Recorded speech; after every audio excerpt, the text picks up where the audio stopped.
कहानी नीरू की है। पंजाब की नीरू की शादी दिल्ली के राहुल से होती है। दिल्ली कितना बड़ा शहर है ना, लेकिन आप लोगों का घर तो बहुत छोटा है। हमारे पंजाब में तो ये बड़े बड़े घर होते हैं कि मजा ही आ जाता है। कोई बात नहीं नीरू, मैं भी तुम्हारे लिए बहुत बड़ा मकान बनाऊंगा बहुत जल्दी। नीरू के पिता जहाँ पंजाब के जाने माने व्यापारी थे, वहीं उसका पति राहुल दिल्ली में एक सिंपल नौकरी करता था। माँ, यहाँ तो घी मक्खन इतना महंगा है कि क्या बताऊं। मैं तो तरस ही जाती हूँ घी खाने के लिए। नीरू की माँ को ये सुनकर बहुत दुख होता है। मेरी बेटी को घी नसीब नहीं हो रहा है और ये बहू यहाँ बैठकर घी में शक्कर डाल रही है। देख वनिता, मैं साफ कह रही हूँ, इस घर में जितना घी आएगा उतना ही मेरी बेटी के घर दिल्ली भी जाएगा। अरे ये क्या बात होती है माँ जी? बेटी का उतना ही करो जो अच्छा लगे। अब क्या मायके से घी और मक्खन तक की सप्लाई करोगी आप? हाँ, मेरी बेटी किसी चीज को तरसे मुझसे बर्दाश्त नहीं होता। अब क्या था, नीरू के मायके में 2 किलो घी आता तो 2 किलो दिल्ली जाता नीरू के पास। एक दिन, माँ बड़ी गर्मी पड़ती है दिल्ली में। इस घर में तो एक ही एसी है और वो भी ड्राइंग रूम में।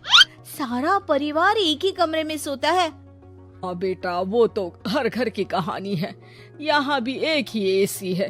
अरे बिल इतना आता है कि क्या बोलूं। तभी वहाँ राकेश आ जाता है। माँ, थोड़ी देर में यहाँ कुछ प्लम्बर आएंगे मेरे कमरे में एसी लगाने। जरा ध्यान से लगवा देना ना माँ। ओए, ऐसे कैसे तेरे कमरे में एसी लगेगा? हाँ राकेश, एक बार बात तो कर लेता। अरे पापा, वो वनिता को गर्मी में नींद नहीं आती। ड्राइंग रूम में सबके साथ सोने में वो अनकंफर्टेबल है, इसलिए। अरे पूरे परिवार के साथ वहाँ तेरी बहन नीरू भी तो सोती है।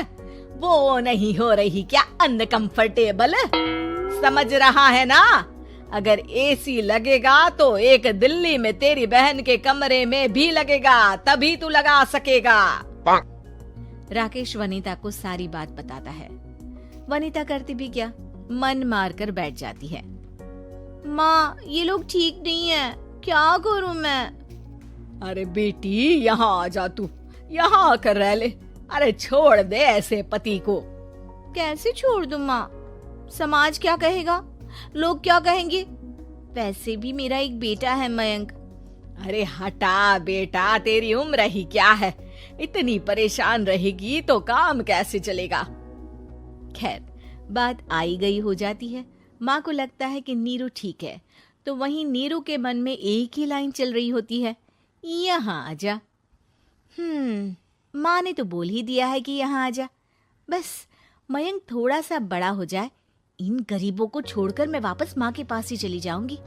वो इसी सोच में बाजार में चल रही थी कि मैम, आपका दुपट्टा जमीन को छू रहा है। नीरू जैसे ही उस लड़की की तरफ देखती है, देखती ही रह जाती है। हाय रे, कितना सुंदर लड़का है ये। अब क्या हुआ? मैंने कहा आपका दुपट्टा। तो खुद ही उठाकर दे दो ना। लड़का समझ जाता है कि नीरू उस पर फिदा हो चुकी है। वो उससे उसका नंबर लेकर चला जाता है। अब क्या था, नीरू और रोहित में लगातार बातें होने लगती है। मैं हरियाणा का रहने वाला हूँ, यहाँ एक बड़ी कंपनी का मैनेजर हूँ। अच्छा, और कितने बच्चे हैं तुम्हारे? बच्चे? अरे मेरी तो शादी भी नहीं हुई है। तुम बताओ, शादी करोगी? नीरू शर्मा जाती है। अब लेकिन मैं तो पहले से ही शादीशुदा हूँ। मुझे फर्क नहीं पड़ता, बस तुम शादी कर लो, भाग चलते हैं। बहुत पैसे वाला हूँ मैं, हमेशा खुश रखूंगा तुम्हें। नीरू रोहित से मिलकर सारा प्लान बना लेती है और फिर एक दिन घर से भाग जाती है। दोनों शादी कर लेते हैं। शादी के बाद, क्या बात है नीरू, तुम्हें परेशान सा देखता हूँ, सब ठीक तो है ना? हाँ, सब ठीक है।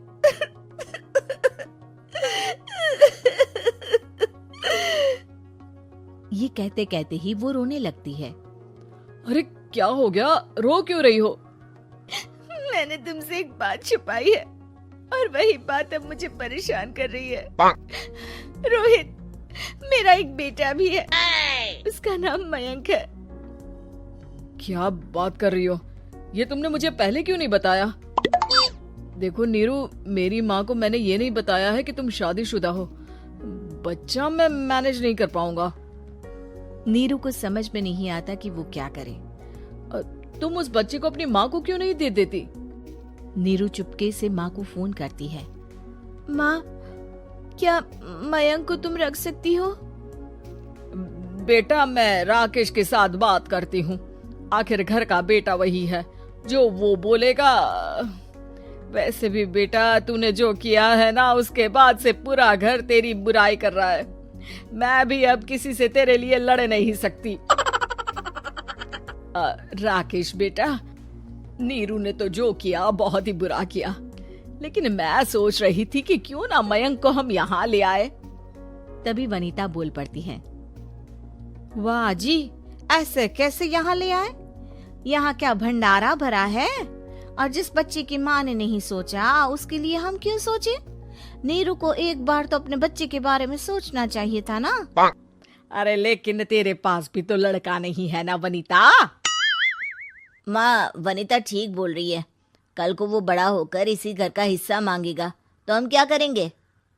माँ कहती भी तो क्या, वो चुप रह जाती है। वहीं नीरू का पहला पति कहता है।